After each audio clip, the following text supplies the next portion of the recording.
It's race 10 of the season, the French Grand Prix at ultra-smooth Manicourt. The Schumacher brothers continuing their battle for supremacy.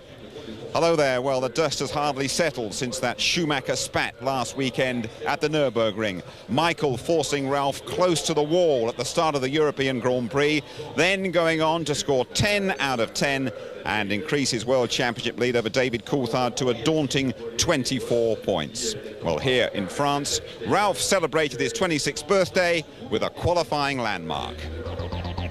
Big Brother was on pole at this race last year and had gone quickest in practice, but Ralph sets a Manicourt record. First time in the 113s thanks to BMW power and the Michelin's working superbly in track temperatures of over 40 degrees.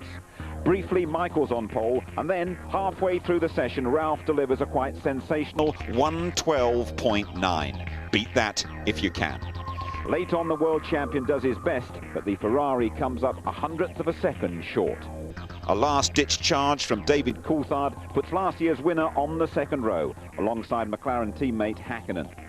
Staying on track is a major problem for Barrichello, Irvine's Jaguar, French hope Jean Alesi, and Luciano Berti. So we have an all-Schumacher front row, but Ralph on pole for the first time in his career, and that's the first Williams pole in 58 races. Then Coulthard hungry for points, and Hakkinen, the Jordans, Trulli and Frentzen sandwich Montoya lightning quick in that second Williams. Barrichello, Heidfeld and Villeneuve round out the top 10. Irvine's 12th, Button just out-qualified by Fisichella again. Sad to see Alesi starting 19th. Well, problems yet again for McLaren on the parade lap. Mika Hakkinen failing to get away. He's wheeled into the pit lane, while Pedro de la Rosa's Jaguar stops out on the circuit. Let's join Martin Brundle and James Allen for the start. Remember how Michael Schumacher cut into David Coulthard last year? Will Ralf Schumacher do the same thing? A great start from him. He's got fantastic traction off the grid, and it looks like the McLaren is side by side with Schumacher as they go into Grand Court for the first time, but Schumacher gets in front. Ralf Schumacher leads from Michael Schumacher. David Coulthard third. Juan Montoya up into fourth place with Trulli fifth. A sensational start by both of the two Williamses, and not quite what Michael Schumacher had in mind. He really wanted to be in the lead going into this hairpin on the first lap. Dream start then for Ralf Schumacher, no doubt about it. Coulthard and Michael Schumacher, and Ralph's locked a wheel, but he'd get away with it, I think. But Ralph braking slightly too late for that hairpin, but no damage done this time. Coulthard then side by side with Michael Schumacher into the first corner, but it turns into a piece of track that's like threading a needle. There is no room, and Coulthard had to yield, so he stays then in third place. Ralf Schumacher leads Michael Schumacher. And not making a break at the moment. Michael Schumacher staying right with his younger brother as we go through halfway through the lap now. David Coulthard looking strong. Those are the two marshals looking out of the way to get De La Rosa's stricken car. I'm somewhat amazed, James, to see so many marshals on what is a runoff zone, effectively, into that 180-mile-an-hour arrival zone, into that Imola chicane. Clearly, and I didn't see any waved yellows either. I think what they were doing, Martin, we just saw De La Rosa's car going through in front of the leaders at the moment. As you look at Mika Hakkinen, it looks like he's out of this race. De La Rosa must have got pushed started. That's what the marshals are doing, running out of the way. But at the end of lap one, Ralf Schumacher leading from Michael Schumacher in second place. Coulthard is third, Montoya fourth, Barrichello fifth, Trulli is sixth, Heinz-Harald Frentzen is seventh, Villeneuve eighth, Kimi Raikkonen up to ninth. His teammate Nick Heidfeld is 10th, Eddie Irvine in 11th, and Jenson Button fans, your man is 17th. Here we go. Here's yes, we can see that Frentzen was very slow away anyway, with the two yellow cars. There is Coulthard and Michael Schumacher. Coulthard running out of space, had to get out of the throttle, and I'm assuming then Barrichello in the second Ferrari, you can see him currently in sixth place, must nail that Jordan on the way down to the hairpin. And look at the pace of this race, James. The 16.9 that's currently the fastest lap is already a new lap record around this place.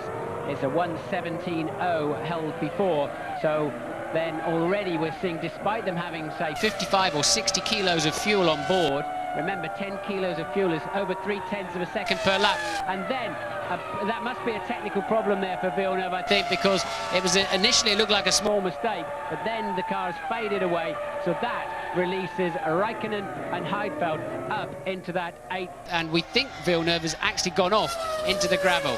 So, in fact, driven off apparently. So Villeneuve then, some kind of technical drama in turn 2, the Estoril corner. Yes, Villeneuve then coasting around the outside. He was looking down inside the cockpit. I think that's why he initially went onto the grass, but he's decided he's got no drive. He doesn't want to cross the track, obviously, to the inside. It'd be very, very dangerous to do that, so he's simply parked it in the enormous gravel trap around the outside of that corner. Louise Goodman has news for us from Mika Häkkinen. Yes, I have Mika with me now. Mika, I know you're not able to tell us exactly what happened, but just tell us the thoughts that went through your mind when you stopped on the grid there. Well, I think simply it's just what's going on in my mind that time. You know, it's like feeling like you cannot believe it. You can't believe how bad luck I had that kind of situation. You know, when engine started, I thought everything is fine, and they suddenly stopped. And I just sat there, and the team mechanics tried to do everything to make the car to start again. So I was super disappointed, but I walked away again and said, well, just have to look the future and try to still to look very positive, you know. Raikkonen then going for an extraordinarily early stop, so it looks like he's either decided to stop early within his two-stopper and try to clear Frentzen. I doubt it, because he's going to go back out into the pack in a lot more traffic and get held up anyway, or he's on a three-stopper, which is probably more likely. Meanwhile, Ralf Schumacher has done a new lap record of a 1:16.6 this time around as the fuel load begins to ebb away. And this is Eddie Irvine putting enormous pressure on the BAR of Olivier Panis. This is the battle for 9th place. Could yield points at the end of the day, so everything is at stake here for both of these drivers.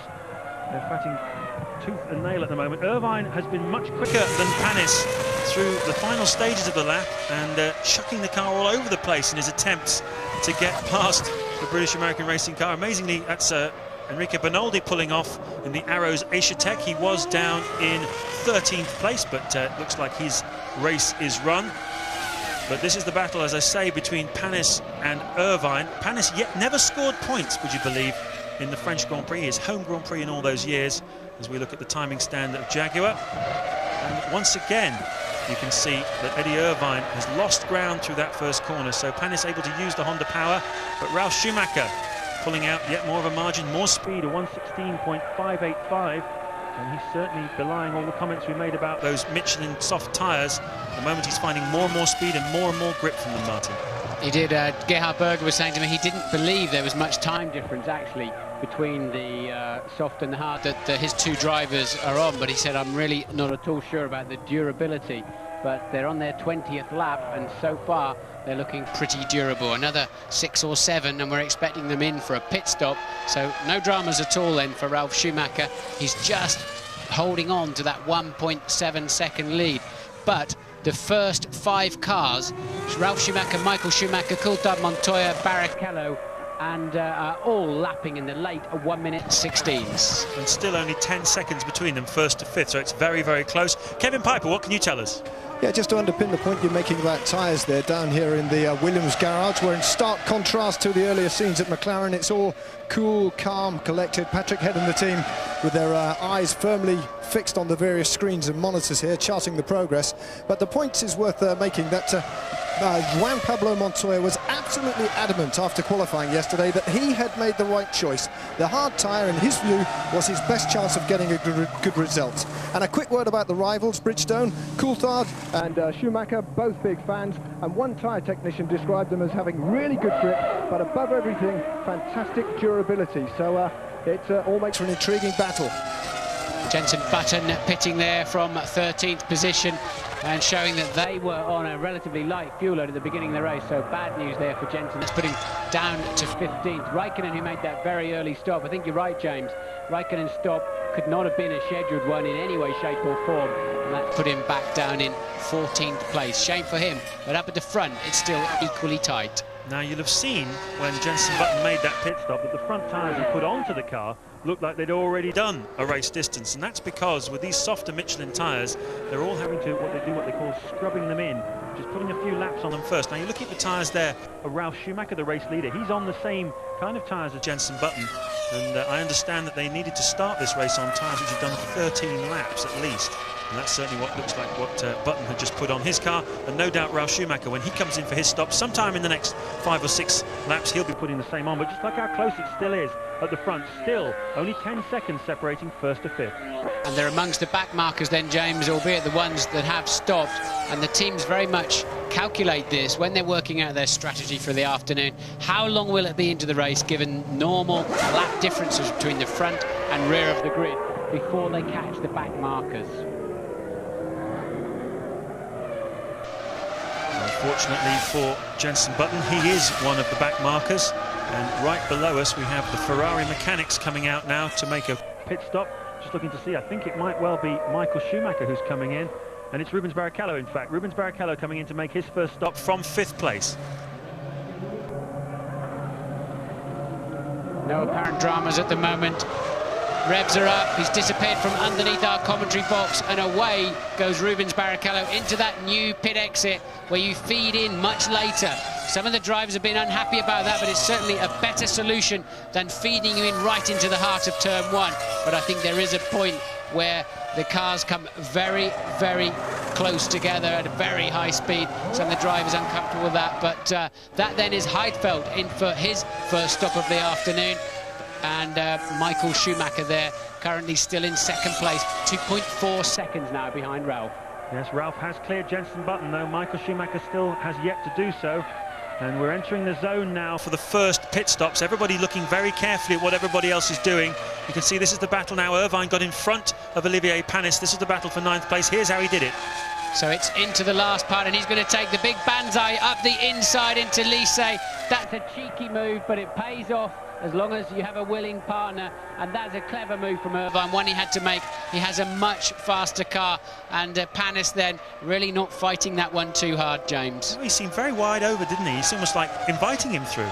Yeah, I think he saw it launched, and once you've elected to have a go at that move, there's a one-way street. You switch that move on, you cannot switch it back off again halfway through, and I think we all know that. We've all achieved that move at some point or other, and we've all been victims of the same move. What do you do, just close your eyes and hope for the best? It's a little bit like that, and you launch into that last corner, you think, well, why didn't I go into that as fast as that every time?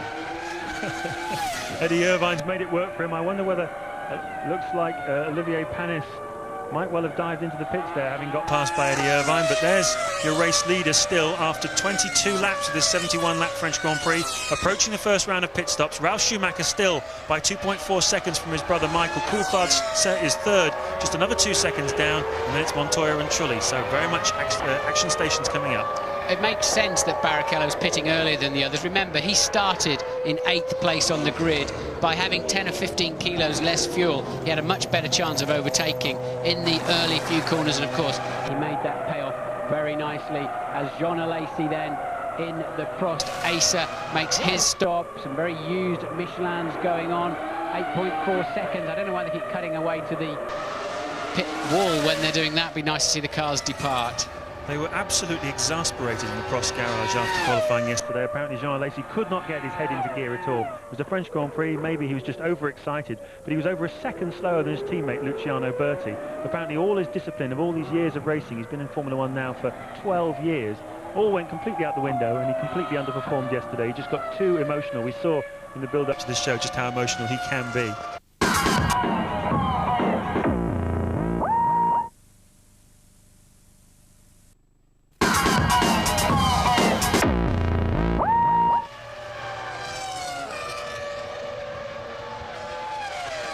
On the 24th lap, and this is the Williams pit crew getting ready to receive one of their 2 drivers. They're both contenders in this race. Ralf Schumacher, of course, is leading. Juan Montoya is in 4th place, and it's Ralf Schumacher who comes in, the race leader on lap 25, to make his first pit stop, bang on schedule. Tidy work so far. Fuel going in. Look at how old those tyres are, Martin. Yeah, they look well tatty, don't they? But clearly they're about to do the job, and that looked like a longish stop to me. That did not do the job. Yes, that's at least 2 seconds longer than it should normally take for a 2-stop pit stop. So the window has now been opened for Ferrari. Michael Schumacher, can he get the hammer down? He was just 2.4 seconds behind his brother when his brother made his pit stop that time round. and Ralph certainly seemed to have the fuel hose on for quite a while, but I think the delay there was the right rear tyre. It wasn't all fuel that went in there by any stretch of the imagination. So Michael Schumacher, can he do enough now to get it in the pit stops to take the lead? And the pit stop, I believe, James, will be this lap. Once again, there's an army of Ferrari mechanics in scarlet overalls and scarlet crash helmets underneath our window. Michael Schumacher in Chateau d'Eau. A couple of corners now to the entry of the pit lane. We think he will clearly be in this time, and they're putting brand new tyres on, I can see underneath there, and he'll duck left now, and there he goes. Schumacher then, your current race leader in the pit. Well, he set his fastest first sector of the entire race at the beginning of this lap. His middle sector wasn't too bad. He was 2 seconds behind his brother when he came in, but after a slow stop for Williams, they lost time. What's going to happen here? A cracking stop by Ferrari. Is this going to be enough for Michael Schumacher to take the race lead? He's going so slowly, it must feel like an eternity down the pit lane. And has he done enough? I believe he will have done enough. I would be very surprised if that's not enough for Michael Schumacher to have got out in front of Ralph. It was a 2 and a bit second quicker stop. He had a quick in lap too. And where, yeah, there yes, he is. There's he's done it. Ralf Schumacher then now demoted to second place. We think he took on about 74 litres of fuel, so a moderately short middle stint of the race then for Michael Schumacher. Yes, and of course we saw Ralf Schumacher being delayed in the pits, but I don't believe that was all fuel going in. I do believe it was a slight problem with the rear tyre. I'll have to have that checked out, but obviously it'll make a big difference to when they make their second stops. Michael Schumacher, we're expecting to come in around the mid-lap 40s, but here's a man who still has not made his pit stop. David Coulthard, currently in second place, just 1 second behind Michael Schumacher on the racetrack. When he rejoins, he's going to come in at around about 5th place, I think, behind Ralf Schumacher, as Jos Verstappen makes his first stop of the afternoon. So they're all choosing the optimum strategy finally then, and here then is Coulthard. He goes a little bit further down the pit lane to find his crew. Of course, they were second in last year's World Championship, so they're positioned second in the pit lane at every circuit we go to, and they're looking like they're fueling him slightly longer for David Coulthard. I believe he will stay in effectively what is 3rd place, although of course Montoya, your 4th place man previously, has not yet stopped. But of course Coulthard was racing with Michael Schumacher, was only a second shy of him. Is he going to rejoin? Where is Michael Schumacher? Is that Michael Schumacher behind Coulthard? I wonder if it is. I think it is. Do you think so? I think it's more likely to be Barrichello. He's been lapping quickly. So there's Ralph going through your picture, and there's Coulthard shaping up to pass the Minardi.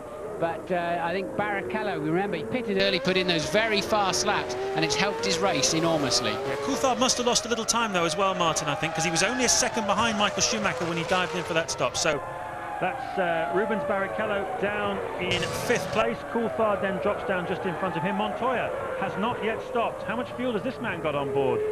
That's a $10 million question. Of course, he's using the harder of the Michelin tyres. And Juan Montoya now in the box seats as far as this Grand Prix is concerned, as Eddie Irvine comes into the pits. This is lap 28 now, quite a late stop for a 2-stopper, but certainly Juan Montoya, after qualifying yesterday, I mentioned he was feeling very bullish, and he did say that he felt there was a possibility of taking a few risks this afternoon. He said, I feel I might do something different in the race tomorrow. Certainly something very different from Ralph. It looks at the moment as though he's gone that way. He made a different choice on tyres. Has the strategy played out for Juan Montoya? We're watching Michael Schumacher at this time, and hopefully if Montoya does pit, we will pick that up. It's down then at the Nürburgring chicane. Michael Schumacher has pulled the lead back now to 6.6 seconds behind this man, Montoya. He's got a bit of traffic ahead of him. He should not really have to clear that car before he enters the pit this time around, and we believe the pit crew are out. Yes, indeed, the Williams pit crew are ready to receive Montoya, and he has lost a bit of time. The Prost then making a bit of a fuss about letting him through, so Montoya into the pit lane. The team will be very ready for him. Out of the lead, into the pits.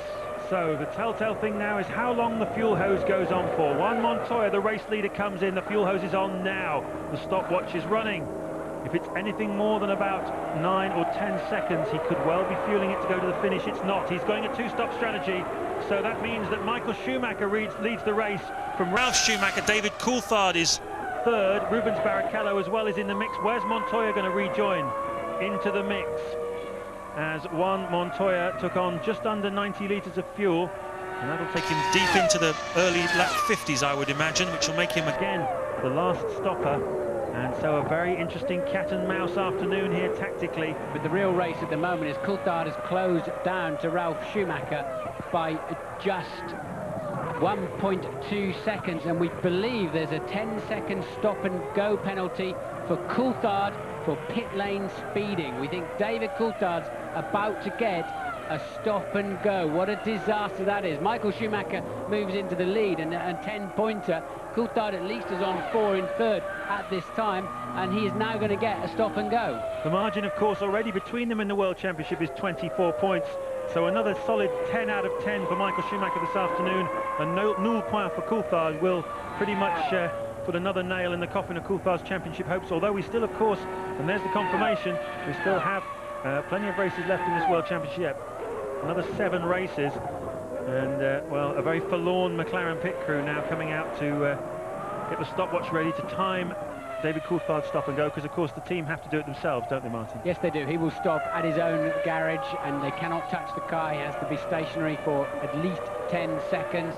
And while that's the second consecutive Sunday, a good race has been spoiled by necessary penalties, I'm afraid. I mean, you can't even stop and talk to the policeman and try and talk your way out of that and pretend you're on your way to your wife having a baby or something, can you?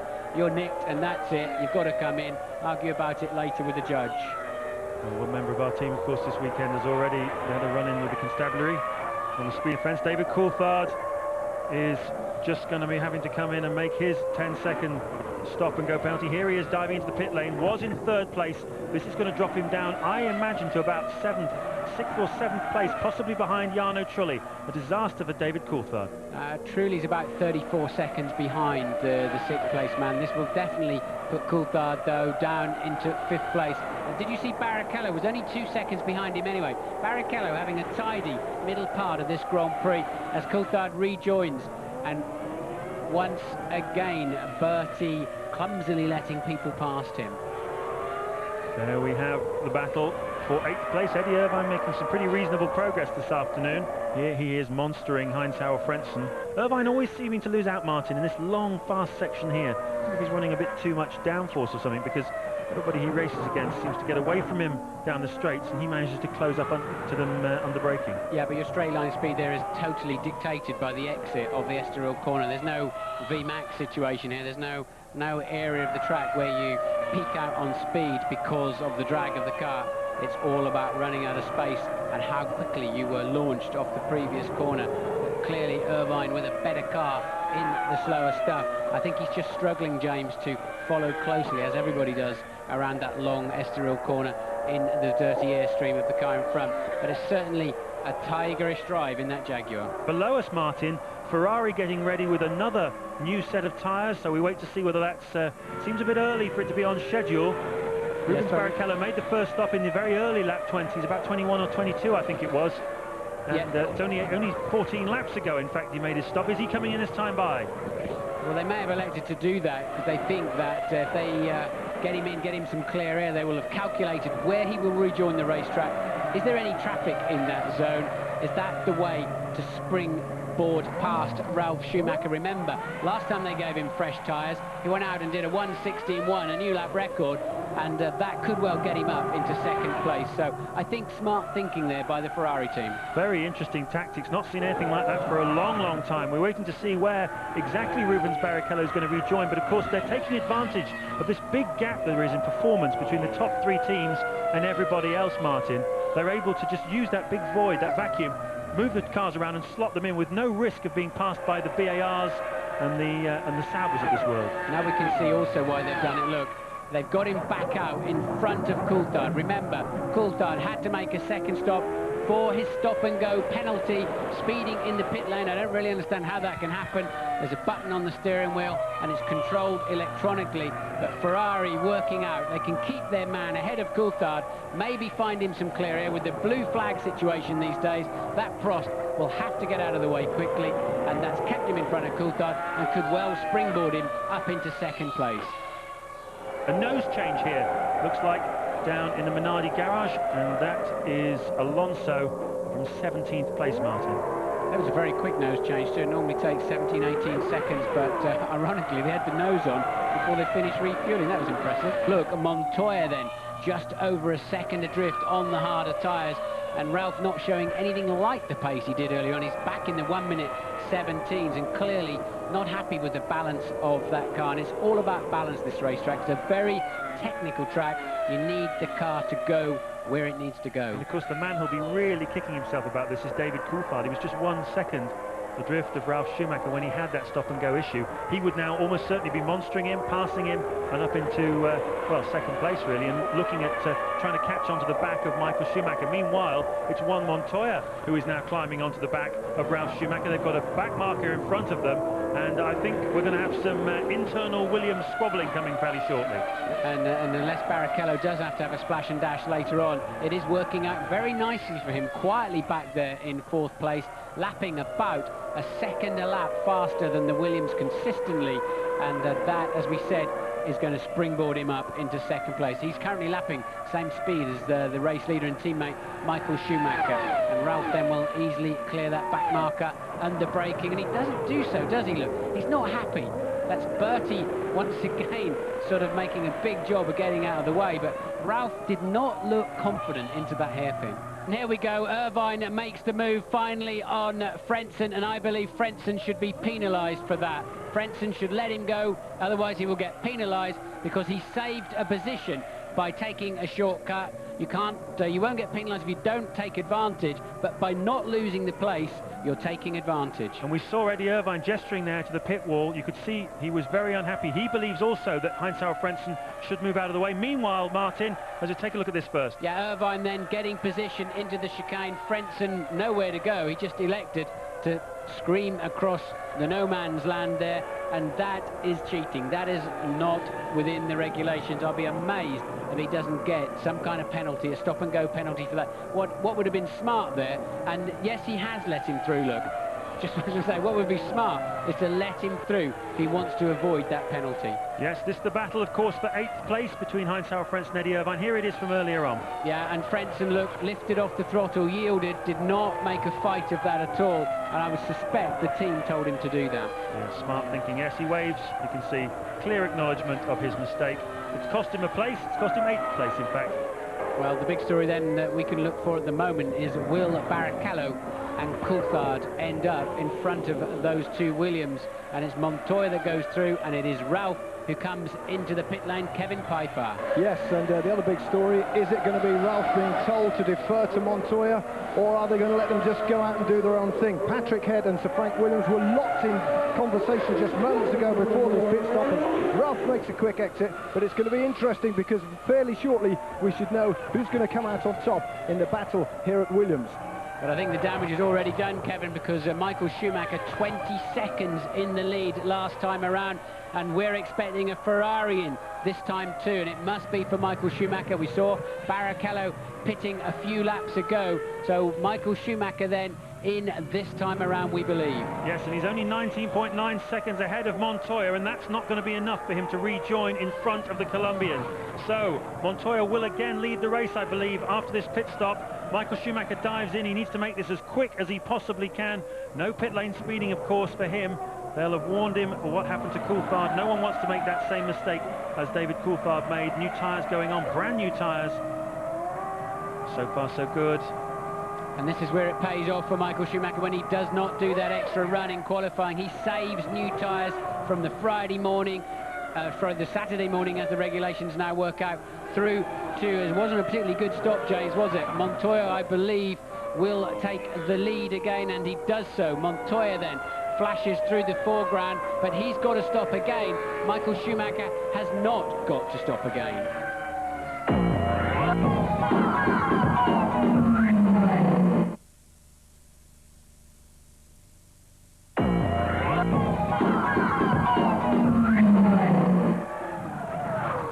Schumacher, I think, will feel comfortable. We're all pretty sure that Montoya has to pit again, and I'm sure Ferrari will have the same information, and they will have also timed the amount of fuel going in to that Williams. And is that Frentzen? He's having a miserable afternoon. Frentzen spinning in the final corner, and once again with traction control. That's a bit confusing how that can happen. Absolutely. We've seen a few high-profile spins this weekend. Here it comes. Round and round he goes.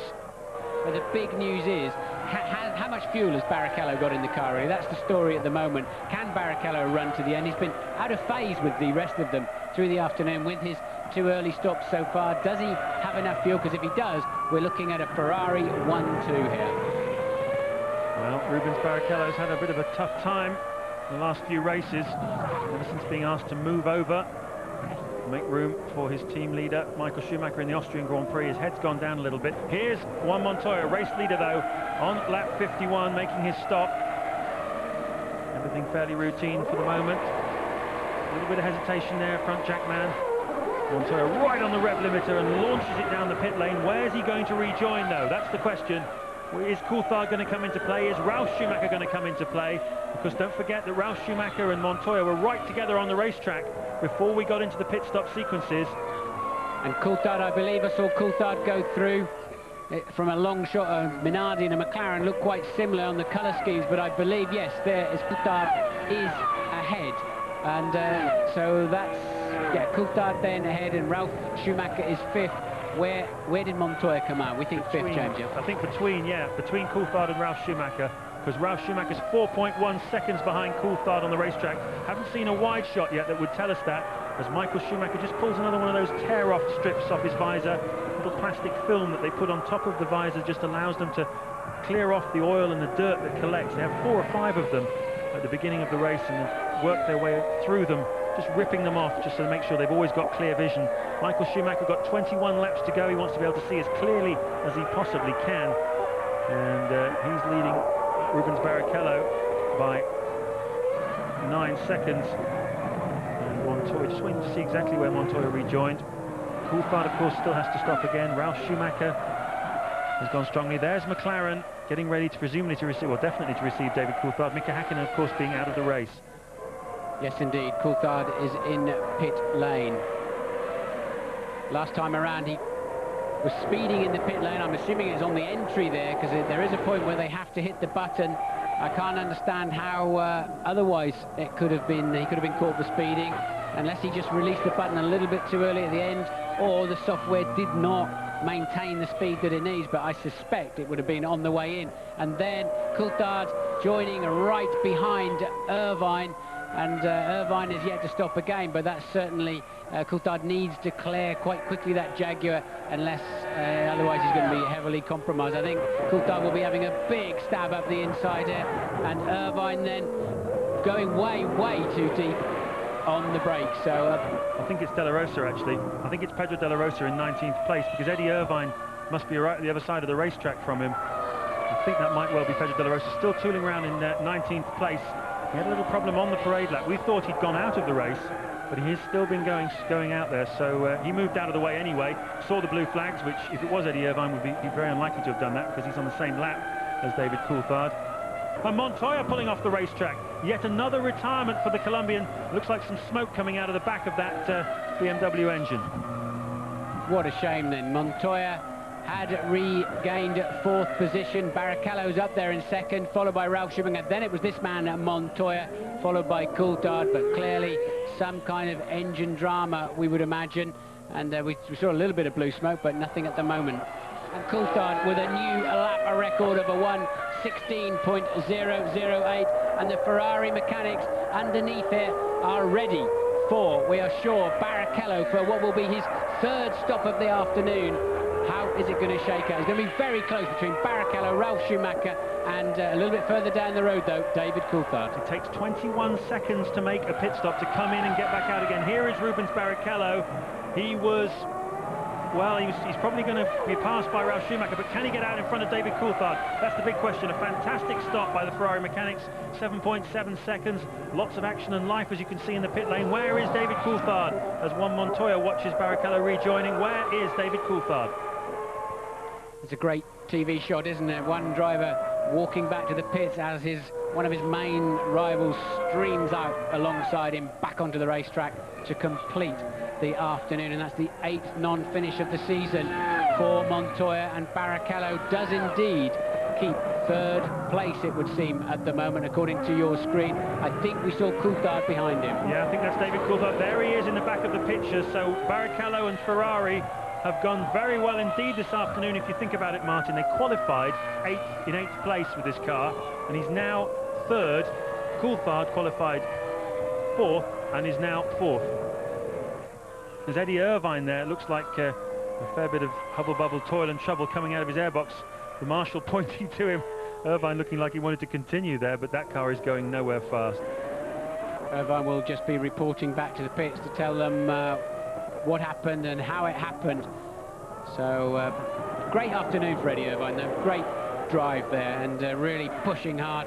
And now you see the beginning of those engine problems as the pistons are meeting up with the valves, and all of the other bits and pieces start getting mixed in. The oil and water comes together, and then you see coming up through the trumpets and the airbox will be some flame as well for good measure, and that is the end of a very expensive engine.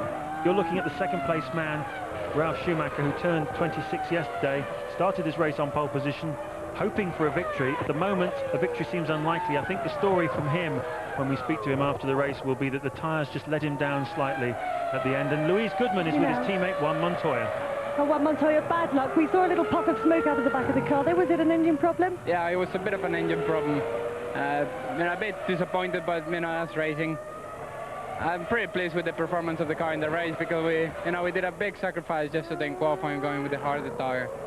I thought we could have had a shot of a pole if we would have been on the sub one, but we thought it was better for the race, and I was running second again, and it happened.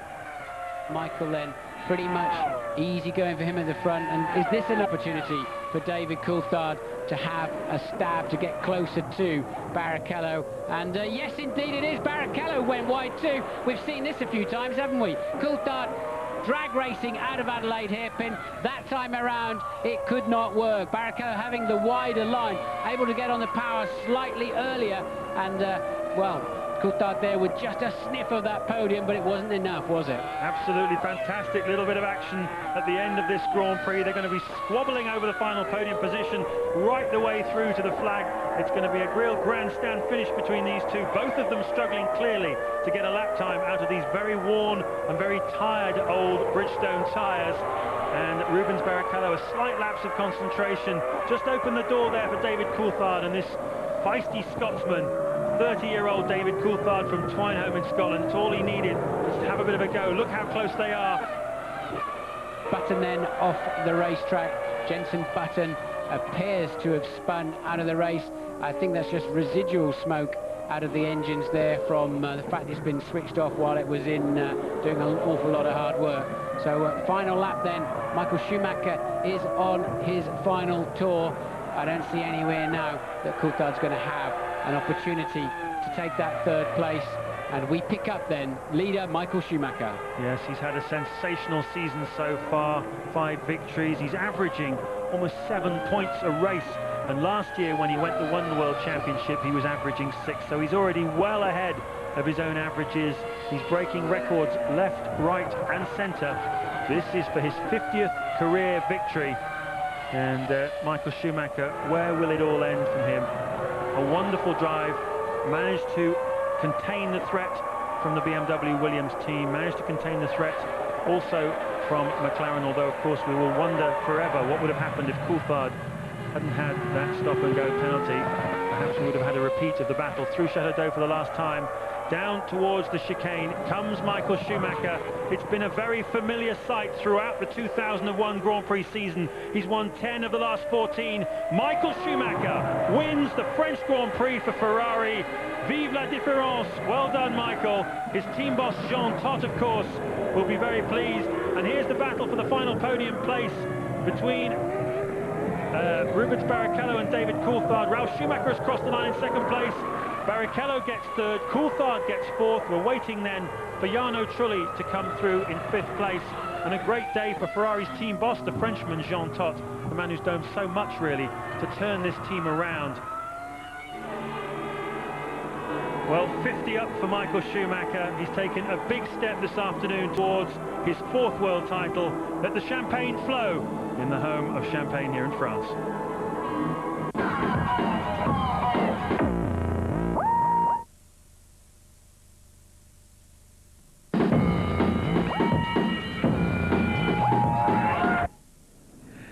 once again from Manicourt in rural central France, where Michael Schumacher, Ferrari's most successful driver of all time, has won this race for the 5th time in 8 years. It is very satisfying, and it was hard work, in particular until the second pit stop. Very tough work, maximum performance. But then obviously it was a little bit more easygoing, except some communication problems because radio didn't work, and I didn't know until probably 15 laps to the end what was finally the positioning. It was very tough for us because we had tire problems, especially I had. On the second set especially, I mean, it was dog slow, actually. That was the reason that I decided to come in a bit earlier as planned and to change the third set, and that went a bit better. I'm very pleased. I think it's been a hell of a race. I think, you know, it was the proof of yesterday that I wasn't happy. It was a little bit of a misunderstanding in between myself and my engineers. We didn't get the maximum out of the car, and this morning the car felt a lot better. So it was only the case to not get in trouble at the first few laps and being just attack everywhere. I've seen last year being thrown out 2 races behind each other, and you never know. Racing is a different story. It's a sport and it's unpredictable. It's a comfortable lead on the other side, but not done yet. Well, Eddie, hard lines in the end, but what a strong run. No, it's great. I have more fun. This is the slowest car I probably ever had for qualifying, but it makes the racing interesting. You're always coming up through, and you know, with great tires, and that's what I think what's making our qualifying performances a bit weaker, because I think the Bridgestone's aiming more for qualifying, and the Bridgestone guys are getting ahead of us in qualifying, and in the race we're much quicker, but we got to overtake them. But it makes for great racing, but it's hard work. David, the look on your face kind of says it all. That stop-go penalty cost you dear. Yeah, at the moment I'm not sure whether it was on the way into the pit lane or the way out. I was very surprised when I got the call, but you know, obviously I did speed, so you have to pay the penalty. The gap to Michael obviously getting a bit bigger now. Is the job still achievable though? Yeah, I think that all we can do is wait to the end of the season and review where things are, rather than trying to guess what's happening during the course of the season. You know, it's entirely feasible he could not finish a few races. And it's entirely feasible that you could do well at Silverstone too, because that's always been a good race for you. Yeah, no, absolutely. You know, we've won the last couple of years, and it'd be great to have a win in home soil again this year. Just confirming the result for you then, another 10 out of 10 for Michael Schumacher. Ralph seemingly quite content with that second place. Barrichello doing really well to get on the podium after where he started. Coulthard, 3 points his return from Manicourt. Trulli getting Jordan's first point since Barcelona back in April, and another point for Sauber from Nick Heidfeld. And that means Michael Schumacher is now a massive 31 clear of David Coulthard. Ralf Schumacher overtaking Barrichello. Montoya led the race but failed to finish for the 8th time this season. And Ferrari now with a massive 52 points lead in the constructors, on course for a win double. 6 more points for Williams in third. Heidfeld getting that point for Sauber, and Trulli a welcome couple for Jordan. Well, Tony Jardine, it all went wrong for McLaren even before the race. Yeah, well, this is what I'm wondering, Jim, whether there's a link between what happened to Häkkinen on the grid and what potentially happened to David Coulthard in terms of perhaps the software not working on the speed limiter. Look, here's Häkkinen. He was stuck on the grid in Brazil. He was stuck on the grid in Austria. His clutch went when he was leading in Spain. What terrible, terrible bad luck for Mika Häkkinen. Just 9 points. But it's the software that switched the engine off of David Coulthard at Monte Carlo as well. And we're just trying to work out, along with Coulthard, whether that affected his speed limiter, which got him a 10-second penalty. Yeah, I think in commentary, Martin Brundle described what happened to McLaren as trivial, but it's very, very serious in terms of Coulthard's World Championship quest. It's painful for Ron Dennis. It's painful for all the people at McLaren who are watching that, and it's a real uphill struggle. It's not outside the realms of possibility. Of course they're going to work hard and keep their heads down and hopefully win at the British Grand Prix, but it's far from trivial, you know, and it's so complex, the software systems of Grand Prix cars. But speeding in the pits, I mean, how can that really happen? Well, all that can happen is that the driver potentially, and this was a pit stop at the time, they were all going on, and David was briefly in the lead at this point, lap 27, 9.1 seconds, thinking all was well, no problem. Did he put the pit lane limiter button on early enough when he crossed the line, or did he take it off before he reached the white line at the end? Now, the light normally flashes on the back with the little fuel flap up as well. which signifies that the pit lane limiter is on. And we didn't see it flashing as he went out there. So was there a problem with the electrics of the car? And this means that he came in just 3 laps later for the stop-go. Groans all over United Kingdom. A lot of the fans over here in France watching as well, because it means he's got an even tougher battle. But out David goes, and there's only one race this year, that was Canada, where engine went, where he hasn't scored, you know, points, the same as Michael Schumacher, who went out in San Marino with brake problems. He nearly got 3rd place, and you know, he just keeps battling away, David Coulthard, so you can't discount him. Right, so consistently, nearly did need a few more today. Driver of the race from your point of view, though, Eddie Irvine. Tremendous, because he's had that 3rd place in Monte Carlo. His tail is up. He knows this car is getting better and better. Here he is chasing Olivier Panis for 9th place, and every place counts, but so neatly inside at the Lycée there, which is the last corner before you go back onto the pit straight, and just slots in beautifully. And here on Heinz-Harald Frentzen, this was for 8th place, so he's going the right way. He's getting up the order and heading towards the points. And then this happens, unfortunately, with the Jaguar Cosworth engine. We actually saw flames coming out of the inlet there of the big air scoop just above his head, which is a great shame, but a lot of promise for Jaguar. But we have to say to Irvine's former teammate, Michael Schumacher, we are not worthy. Tremendous. We're in the middle of a Ferrari era, and a tremendous role. You know, Alain Prost has won this event 6 times. This man here, Michael Schumacher, has now won it 5 times, 94, 95, 97, 98. But 50 Grand Prix wins, that is some feat, and puts him just 1 behind the great Alain Prost himself, and quite rightly, the team giving him the big hugs here. He is, you know, the best in the world. He deserves to be on that top step, and there's the jump that signifies it all. And as James was saying in the commentary, you know, he really enjoys his wins, and we love watching him win. Do you think he's going to make it 51, equal Alain Prost's record finally at Silverstone? No, my money's on David Coulthard to do it there, and get the triple, the first man since Jim Clark to do that. Tony, thank you very much indeed. So it is indeed next stop Silverstone. It's always a very big weekend for us. I understand there are still a few tickets available, by the way. Watch the qualifying here from 12:30 on ITV. Our build-up starts at midday on the Sunday. Highlights 11:15 Sunday night, and that programme repeated ITV2, 7 o'clock on the Monday. World title, a very long shot now for David Coulthard. The bookies all set to close on Michael Schumacher, but that Silverstone hat-trick, well, that would be ample compensation. Good night.